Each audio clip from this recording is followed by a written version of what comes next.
मथुरा के थाना नौजेल क्षेत्र के गांव आजनोट में मामूली बात को लेकर दो पक्षों में झगड़ा हो गया, जिसमें दोनों पक्षों में जमकर लाठी डंडे चले, जिसमें दोनों पक्षों के करीब 6 लोग घायल हो गए। वहीं झगड़े की सूचना पर बजाना चौकी प्रभारी नीतू सिंह पुलिस फोर्स के साथ मौके पर पहुंचे। पुलिस ने सभी घायलों को सामुदायिक स्वास्थ्य केंद्र नौजेल में भर्ती करा दिया।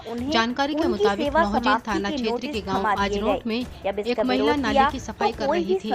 इसी दौरान आरोपी पक्ष उसके साथ अभद्रता करने लगा। देखते ही देखते दोनों पक्षों में लाठी डंडे लेकर एक दूसरे पर टूट पड़े, जिसमें दोनों पक्षों में जमकर मारपीट और पथराव हुआ। थाना प्रभारी निरीक्षक विनोद कुमार ने बताया कि अभी किसी भी पक्ष की तरफ से तहरीर नहीं दी गई है। फिलहाल गांव में पुलिस बल को तैनात कर दिया गया है। थाना नौझील ग्राम आजनोट में प्रातः दो पक्षों में मारपीट की घटना कारित हुई है, जिसमें दोनों पक्षों में 5 लोग घायल हुए हैं। घायलों को हॉस्पिटल पहुंचाया गया है। अभियोग पंजीकृत कर लिया गया है। शीघ्र ही विवेचनात्मक कार्रवाई करते हुए गिरफ्तारी सुनिश्चित की जाएगी। एक तरफ तो सरकार लोगों को बार बार घर में रहने का संदेश दे रही है, लेकिन कुछ लोग ऐसे भी हैं जो सरेआम छोटे से विवाद के चलते गोली मारने में भी परहेज नहीं करते। दरअसल ये घटना मथुरा थाना कोसी कला के कोटपंच चौकी क्षेत्र के गांव देह गांव का मामला है, जहां किसी बात पर गांव के निवासी दीपक और बलराम में किसी बात को लेकर कहासुनी हो गई। काफी देर तक कहासुनी होने के बाद बात इतनी ज्यादा बढ़ गई कि बलराम अपने साथियों के साथ दीपक के पास आया और तमंचा निकालकर दीपक को गोली मार दी, जिससे दीपक वहीं गिर गया और आनंद फानंद में दीपक को अस्पताल में भर्ती कराया गया। वहीं पुलिस के पहुंचने से पहले ही बलराम अपने साथियों के साथ फरार हो गया। पुलिस ने मामले में कार्रवाई करते हुए आरोपी बलराम की तलाशी शुरू कर दी है। वहीं इस बारे में एसपी देहात ने बताया कि किसी बात को लेकर सुबह एक पक्ष ने दीपक कुमार को गोली मार दी। फिलहाल मुकदमा पंजीकृत कर लिया गया है और आगे की कार्रवाई की जा रही है। थाना कोसी कला ग्राम बह गाँव में आज प्रातः दो पक्षों में विवाद हुआ। विवाद के फलस्वरूप एक पक्ष ने गोली चलाई, जिसके फलस्वरूप दीपक कुमार के बाह में गोली लगी। घायल को उपचार के लिए हॉस्पिटल में भर्ती कराया गया है। अभियोग पंजीकृत कर लिया गया है। विषय प्रचलित है। शीघ्र ही अभियुक्त की गिरफ्तारी सुनिश्चित की जाएगी। खबर मथुरा से है, जहां मनरेगा में काम करने वाले मजदूरों के सामने भी भुखमरी जैसे हालात हैं।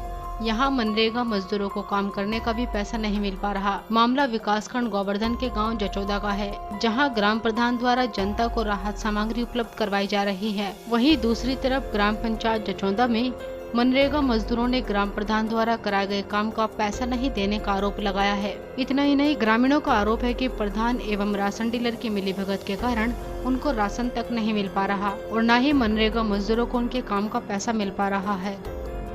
हम तो क्या सुना रहे सब काम ही ना धरे। कौन नहीं देता है काम? कोई ना दे, जो कह रहे हैं कि भाई नाम ना है वोटर लिस्ट में। अच्छा, वोटर लिस्ट में नाम नहीं आया। हाँ। मतलब वोट आपका जन्म यही, यानी कि इतने कम से कम आपको 50 साल हो गई और इसके बाद में जो कहता है वोटर लिस्ट में नाम नहीं आया है। हाँ साहब। कौन कहता है इस बात को? पहले हमने काम करा बाबूजी दूसरे प्रधान के राज में। इस बात को कौन कहता है कि वोटर लिस्ट में नाम नहीं आया है? प्रधान जी कह रहे हैं साहब। कौन प्रधान है? जोगेश। नरेगा की समस्या जो है, जो हमारे गांव के काफी कार्ड अनएक्टिव है। अब हम उनको लिस्ट बना करके हमने भेज दिए, वो कार्ड एक्टिव करा रहे हैं और उसके हिसाब से हम मजदूरों को लगाएंगे। जो इन्होंने ये कही जिनके नाम नहीं है उनको सैलरी मिल रही है, जिनके नाम है उनको सैलरी नहीं मिली, इसके बारे में क्या कहोगे? नहीं, सैलरी से कोई मतलब नहीं है। कार्ड एक्टिव होना है। कार्ड एक्टिव होगा तभी एमआर लिख देंगे। एमआर लिख रहेगा तभी इनके खातों में पैसा आएगा। दूसरे का अगर इनका खाता गलत है तब नहीं आएगा, अगर खाता सही है तो पैसा आएगा। इनका कहना 3 साल से पैसा नहीं आया, 2016 से पैसा नहीं आया। इसके बारे में 2 कामों का पैसा नहीं है, 3 साल पैसा नहीं, 2 कामों का इनका पैसा रुका हुआ है। हमने शासन से बरकरार कहा है भाई इनका पैसा भेजो। बोले इनकी जो हमने लिस्ट भी है हमारे पास, इनकी जिनके मतलब खाते गलत हैं इनके घर घर जा करके हम इनकी लिस्ट में उनका अकाउंट हम सही करा रहे हैं और सही करा फिर उसको भेजेंगे। भेजने के बाद इनका पैसा आएगा। बीते 24 घंटे में मथुरा में कोई नया केस सामने नहीं आया है। जिले में अब तक 56 मामले मिल चुके हैं। वहीं लॉकडाउन 3 खत्म होने के बाद प्रदेश के रेड जोन में भी यूपी बोर्ड की कॉपियों का मूल्यांकन शुरू होने जा रहा है। इसके लिए जनपद के 4 मूल्यांकन केंद्रों की रिपोर्ट DIOS ने बोर्ड को भेज दी है। इसमें चंपा अग्रवाल इंटर कॉलेज सहित सभी केंद्रों को हॉटस्पॉट से बाहर दर्शाते हुए मूल्यांकन का रास्ता साफ कर दिया गया है। उत्तर प्रदेश माध्यमिक शिक्षा परिषद ग्रीन और ऑरेंज जोन के बाद अब रेड जोन में भी उत्तर पुस्तिकाओं का मूल्यांकन करने की तैयारी में है। इस पर सिटी मजिस्ट्रेट से राय लेने के बाद ये रिपोर्ट बोर्ड को भेज दी गई है। वहीं कोरोना वायरस के पॉजिटिव केस सामने आने के बाद हॉटस्पॉट घोषित किए गए क्षेत्रों में सब्जी महंगी मिल रही है। स्थानीय लोगों के मुताबिक शहर के इलाकों में अधिकांश सब्जियों के दाम 5 से 7 रुपए तक महंगे हैं।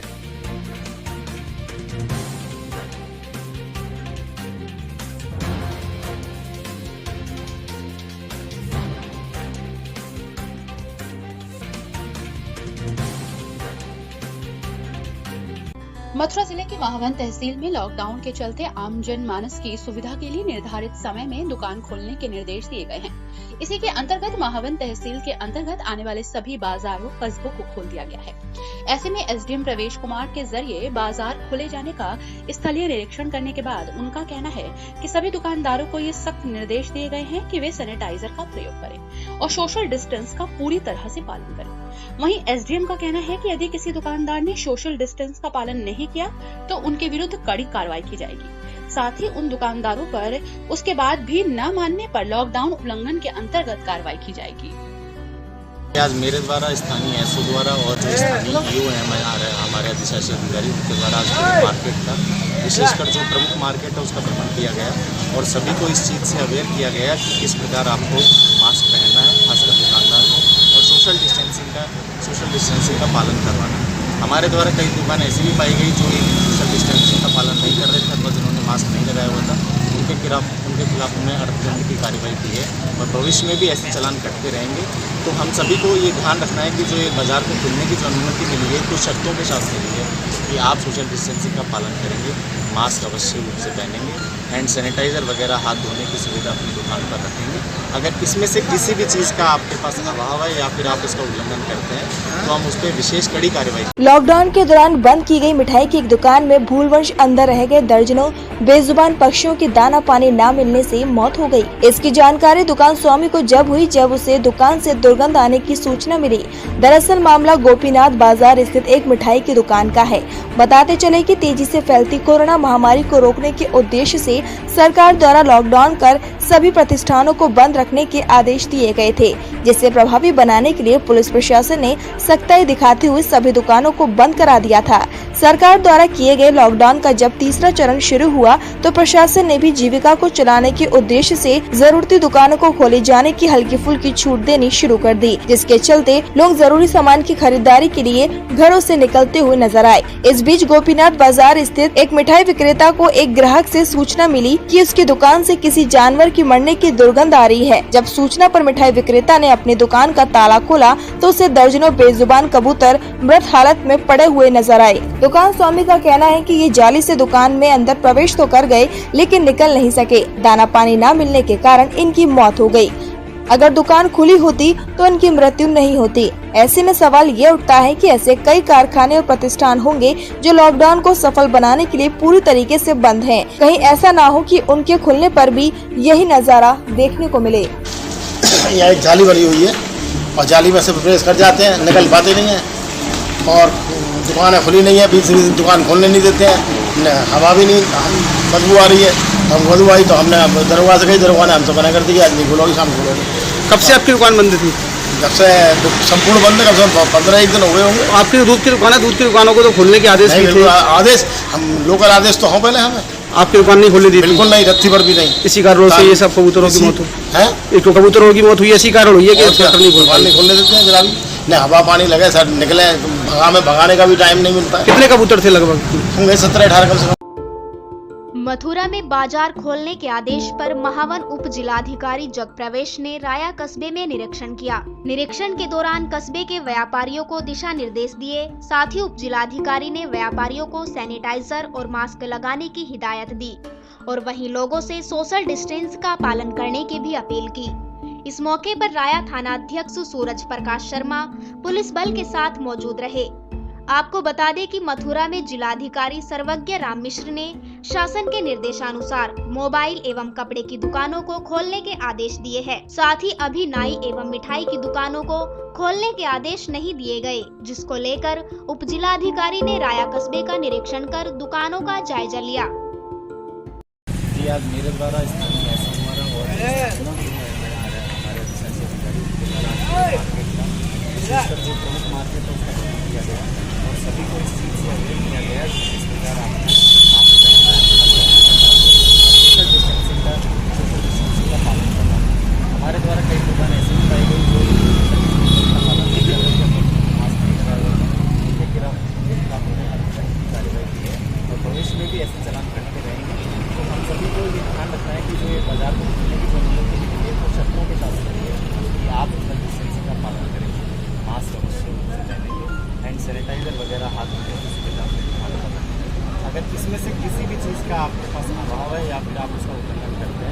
तो हम उस पर विशेष कड़ी कार्रवाई करेंगे।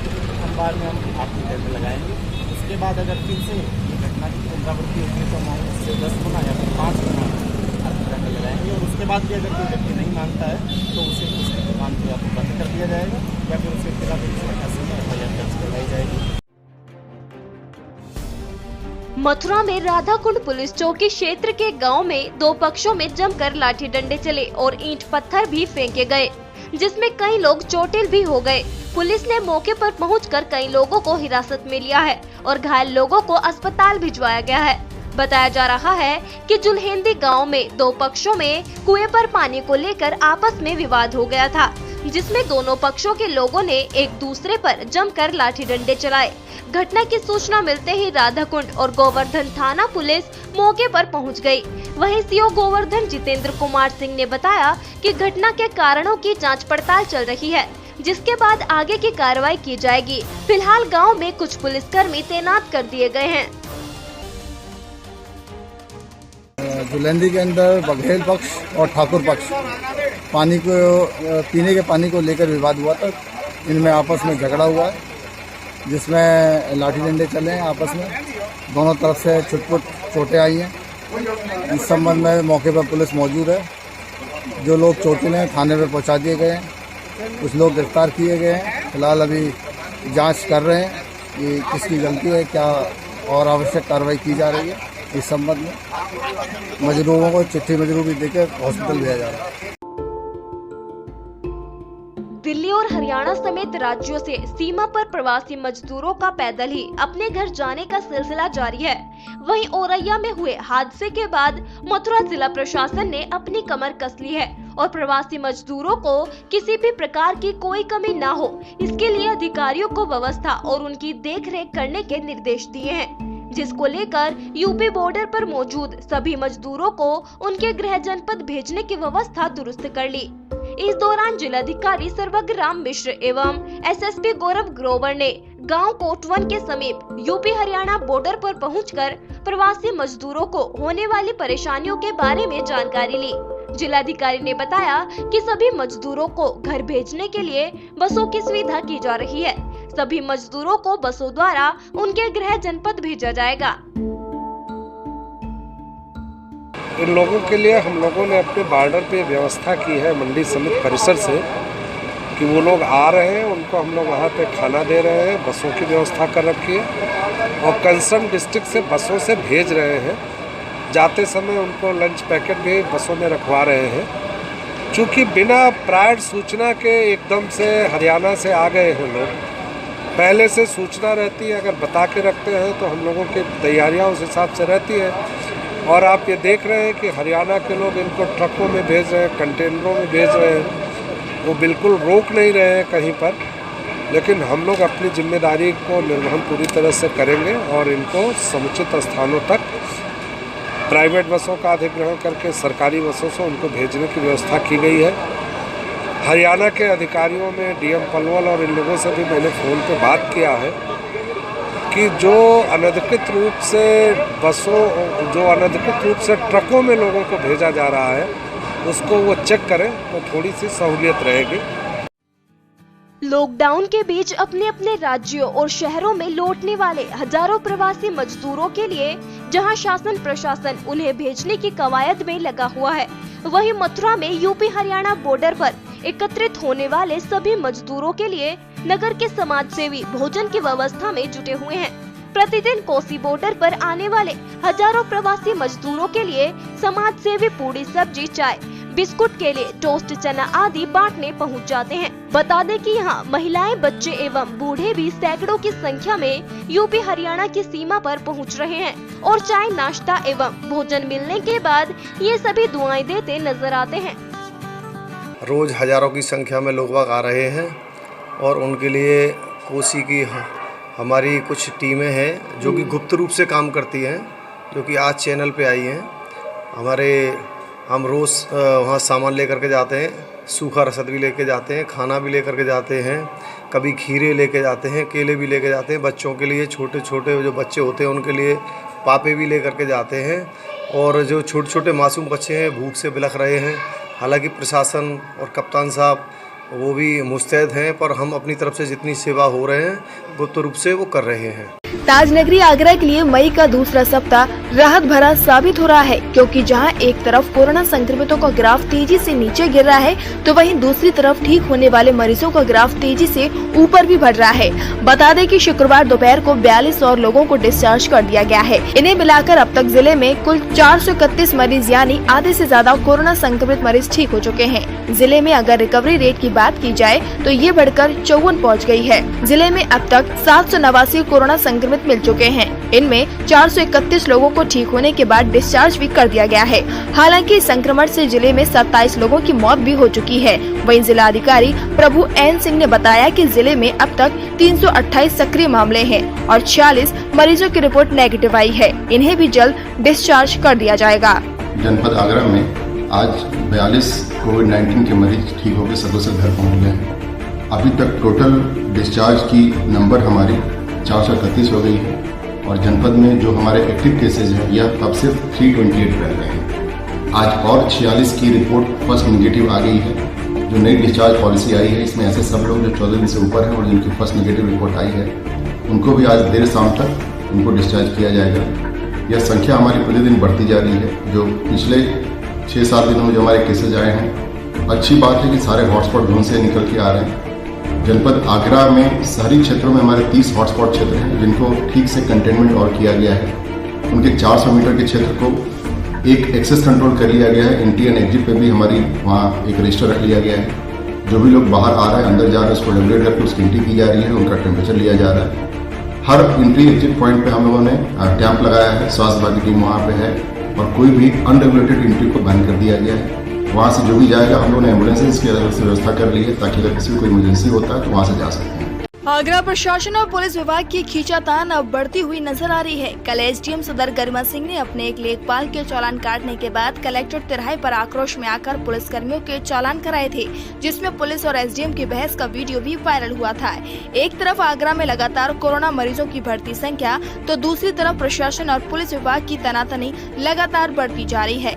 आज एसडीएम के खिलाफ पीड़ित एक एसएसआई ने तहरीर दी है, जिसमें आरोप लगाया गया है कि एसडीएम ने उन्हें जाति सूचक शब्दों का प्रयोग कर बाइक का चालान करते हुए अपने कर्मचारियों के साथ मेरे साथ बदतमीजी करवाई है। साथ ही एसएसआई प्रेम सिंह की तहरीर के बाद प्रशासन में खलबली मची हुई है। फिलहाल प्रशासन और पुलिस विभाग के अधिकारियों के बीच मामले को लेकर मंथन चल रहा है। वहीं एसडीएम गरिमा सिंह ने मीडिया से कहा है कि सड़क पर लगे पुलिसकर्मी सरकारी काम में बाधा पहुंचा रहे हैं और राजस्व कर्मियों के बेवजह चालान किए जा रहे हैं। साथ ही उन्होंने कहा कि पुलिस की वजह से सही समय पर काम नहीं हो पा रहा है। अब देखने वाली बात होगी कि पुलिस और प्रशासन की ये जंग कहां जाकर खत्म होती है।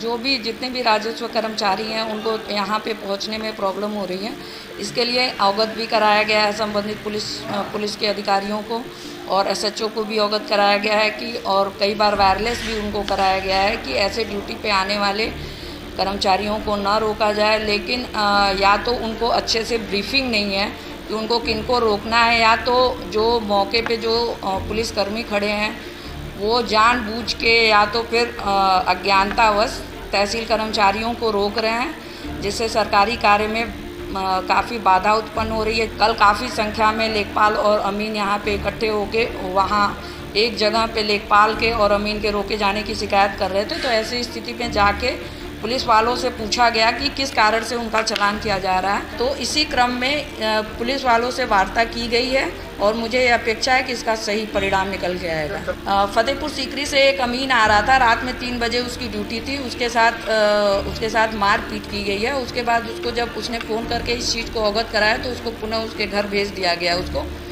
तो इसके बारे में भी पुलिस के उच्च अधिकारियों को अवगत कराया गया है। मैम, पत्र भी आपके द्वारा एसडीएम फतेहाबाद सर के द्वारा उच्च अधिकारियों को दिया गया है?